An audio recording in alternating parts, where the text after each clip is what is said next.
Ya, lalu sudah sejauh apa penelitian terhadap vaksin merah putih ini dan kapan uji coba vaksin merah putih ini bisa dilakukan? Kita akan membahasnya bersama Prof. Amin Subandrio, selaku Kepala Lembaga Biologi Molekuler Eijkman. Selamat pagi Prof. Amin, apa kabar Prof?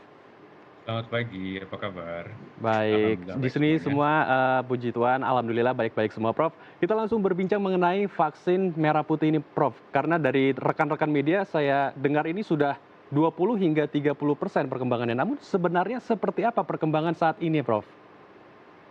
Ya, kalau dilihat dari persentase mungkin ya udah sekitar 40% ya. Jadi dari keseluruhan proses dan kami tinggal memiliki waktu sampai dengan Februari atau Maret tahun depan untuk bisa menyerahkan ke industri untuk dilanjutkan ke uji klinik.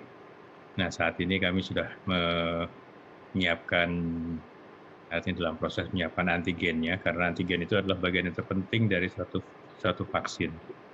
Ya, teman-teman di laboratorium Eijkman ini sudah pertama berhasil mengamplifikasi gen yang dari virus yang diisolasi di Indonesia.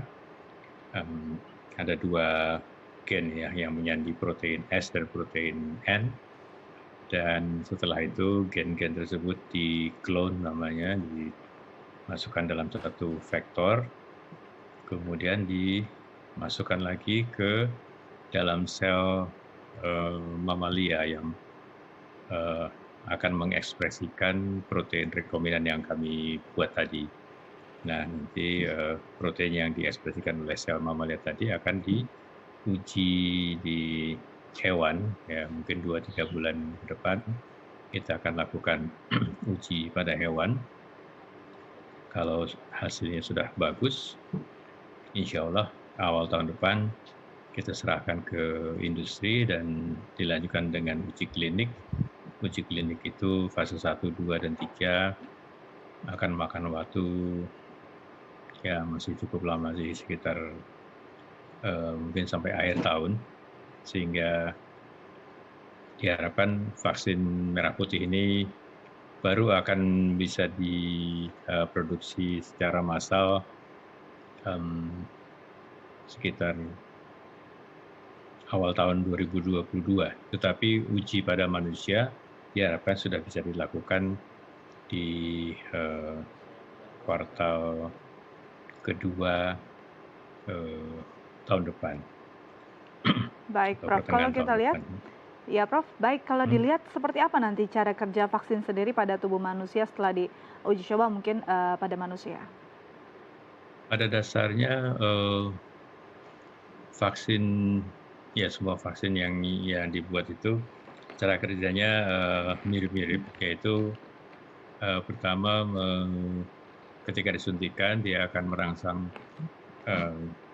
respon lokal, sehingga itu biasanya kalau pasti kita semuanya pernah merasakan kalau setelah disuntik ada rasa tidak nyaman, rasa sakit, ada bengkak, kemerahan dan sebagainya.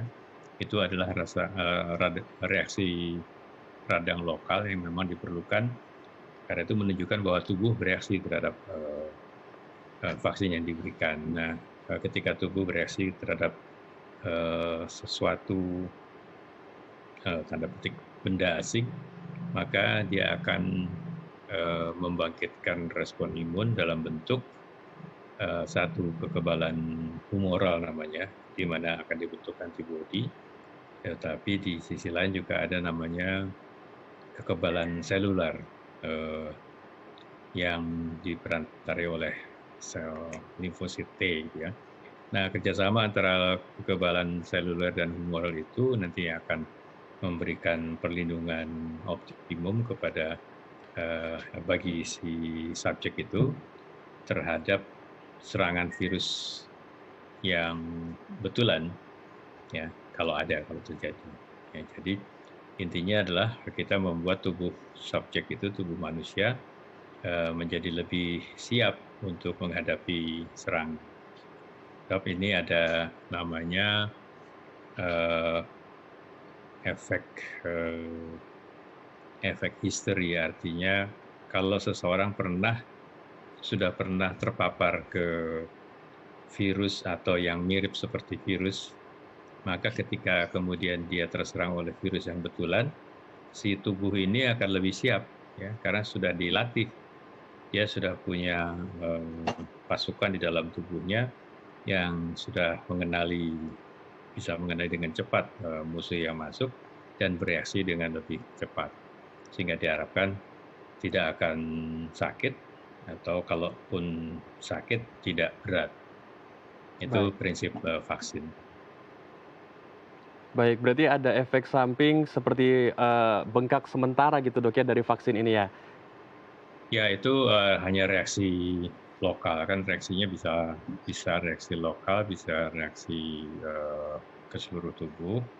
Misalnya timbul demam itu kan juga wajar selama reaksi itu dianggap masih bisa ditolerir, artinya tidak mengganggu fungsi tubuh secara keseluruhan, maka itu dianggap reaksi yang tanda petik wajar.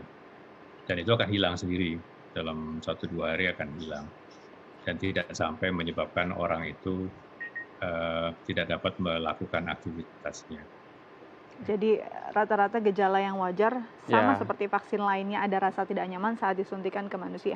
Baik, Prof, ada vaksin yang sudah diuji coba juga di tanah air beberapa waktu lalu, dan kalau dilihat dari komposisinya apakah ada perbedaan yang signifikan atau nyaris sama?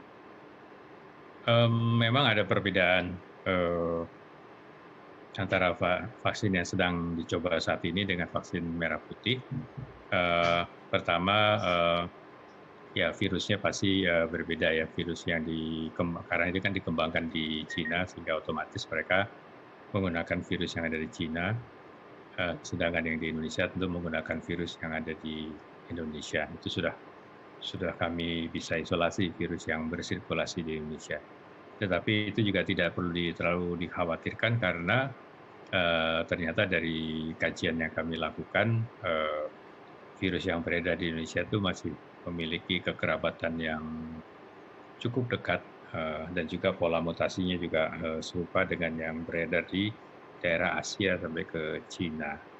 Nah, perbedaan yang kedua adalah platformnya. Artinya kalau vaksin yang dari Cina yang sedang dicoba saat ini itu menggunakan virus utuh. Jadi virus keseluruhannya, virus hidup itu dibiak sampai jumlahnya banyak, kemudian dimatikan dengan cara kimia atau fisik atau cara apapun ya, virusnya mati, kemudian setelah diyakinkan virusnya mati, virusnya dipisahkan dari mediumnya dan sebagainya, dan bisa langsung disiapkan untuk vaksin. Jadi memang lebih singkat prosesnya, karena whole virus, artinya seluruh virus itu tidak diapa-apain lagi, begitu dimatikan langsung digunakan.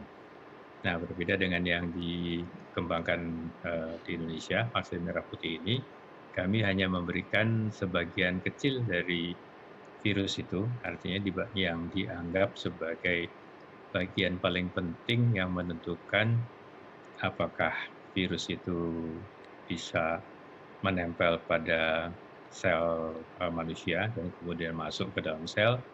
Dan yang kedua, apakah kemudian virus itu bisa melepaskan materi genetiknya ke dalam sel sehingga selnya bereplikasi. Nah, 2 mekanisme itu yang akan kita blok dengan antibodi yang akan dikembangkan setelah vaksinasi. Ya, jadi kami mengisolasi kedua protein itu, kemudian dijadikan antigen. Ya, jadi ini antara lain untuk mengurangi reaksi-reaksi yang tidak diperlukan terhadap komponen-komponen virus yang lainnya. Baik, Baik, Prof, terima kasih banyak untuk informasinya. Semoga bisa sesuai target, betul. pertengahan tahun depan sudah bisa Amin. diuji coba pada manusia Baik. dan bisa segera diproduksi secara Ya. masif. Terima kasih, Terima kasih. Prof. Tetap Prof jaga Amin. kesehatan dan selalu semangat. Sama-sama, terima kasih. Selamat pagi. Pagi.